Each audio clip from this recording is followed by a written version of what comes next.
Now, our closest surrounding nation, is of course the European Union.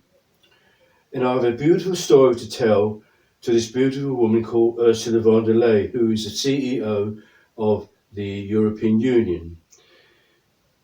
She is of German extraction, and I'm certain she's also a Christian.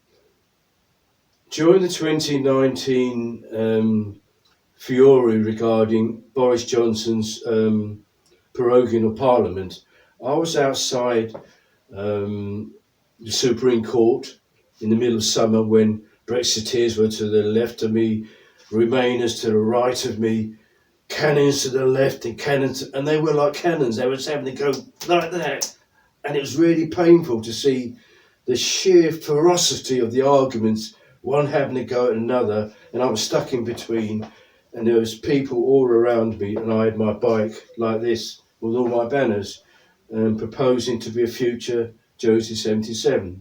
And suddenly the schoolgirl thrust the microphone right in front of me through the crowd. I could just about see her face, and a microphone came in front and said, "What do you think of Brexit?" So I told her what I thought, and then I thought nothing more of that. About 2 or 3 months later, just before Boris Johnson announced there's going to be a general election on the 12th of December, I think that's right, or is it 12th of November? Anyway, I had an email from this schoolgirl. I didn't know she came from Germany, and she said, "We read your concise report, and they said they actually admired what I was doing, so I was very flattered." And I said, "As there's going to be a general election, I'm going to become a candidate in Southend West, and I was going to call myself Joseph 77. First time I'd done that. Not Tom Darwood. I called myself Joseph 77 in that by-election, or rather general election of 2019. The interesting thing is, this schoolgirl came. Let me carry on the story. I said, "Can I come over and visit your school so that you can perform a shortened version of my passion play, which summarises this tuition course?" And they have said, "Yes, you can come over. We're looking forward to it." So that everything's getting very excitable. And because it takes time for Messi to get back and so on and so forth,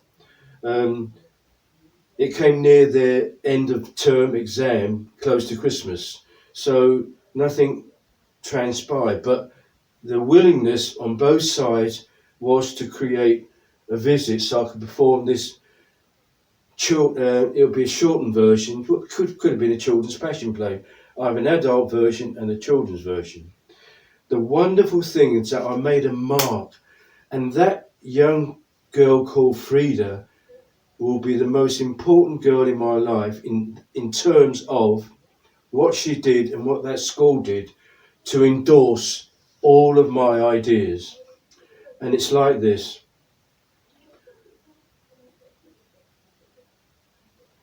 In Germany in the 17th century, a little village called Oberammergau performed a passion play of Christ in order to say to God, "If we do this, will you spare us the pandemic which is going to sweep through the villages, through the valley?" And to an extent, this was true. The village of Oberammergau did not suffer the devastation as other villages further up the valley.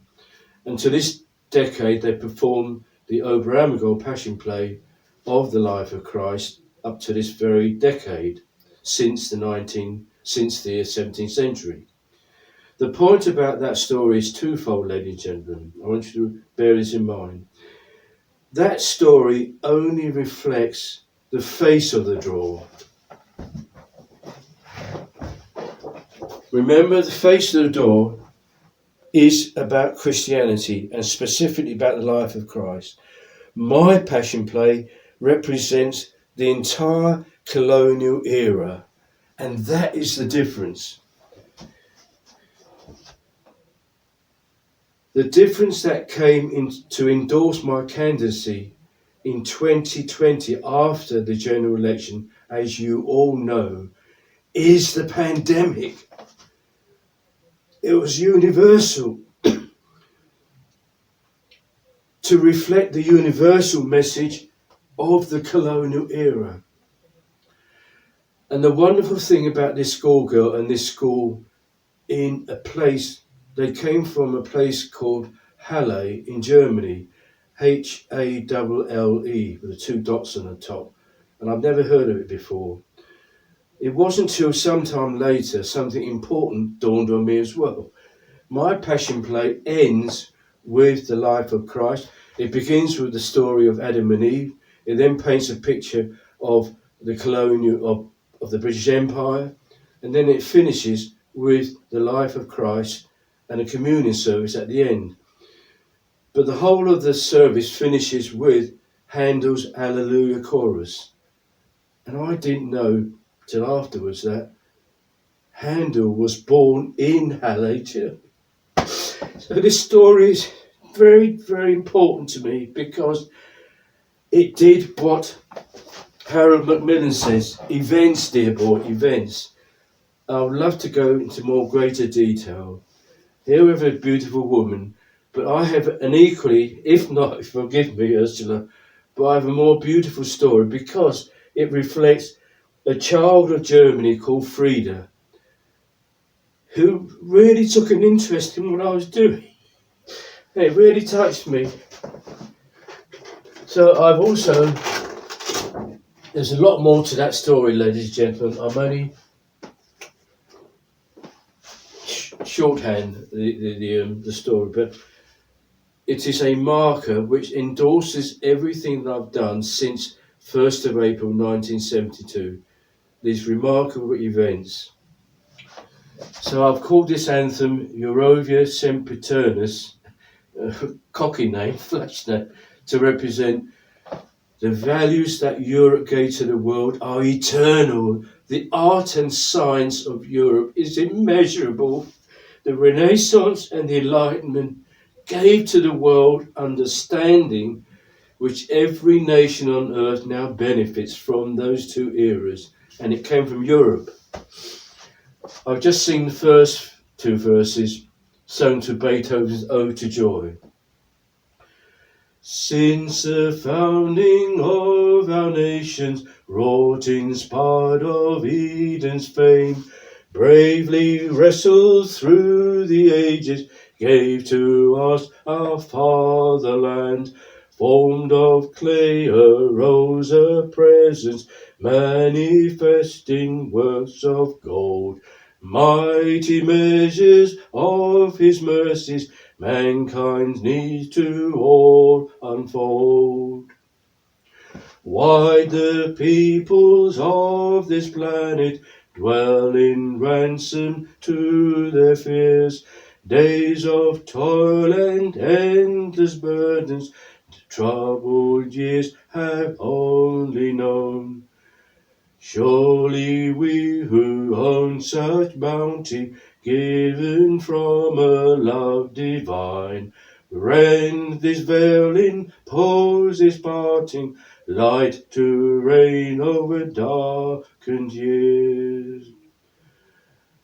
Unto them whom bear this witness, raise their chorus to this praise, for the life which thou dost cherish, once in time to frost endured. Pray this harvest may replenish all the furrows of despair, till creation, crowned in glory, brings to all its majesty. I won't comment on the words, just first two lines. Since the founding of our nations, wrought inspired of Eden's fame. I believe the narrative of the allegorical Eden is what God intended for humanity to possess. Coexistence between God's presence and humanity, with God's presence in its midst. God is not meant to dominate. Religion should not dominate our lives, but it should be that precious thing we keep inside, which affects the outside behaviour of our lives. It created all the fatherlands of Europe. And nationhood is something which has been despised because it created wars.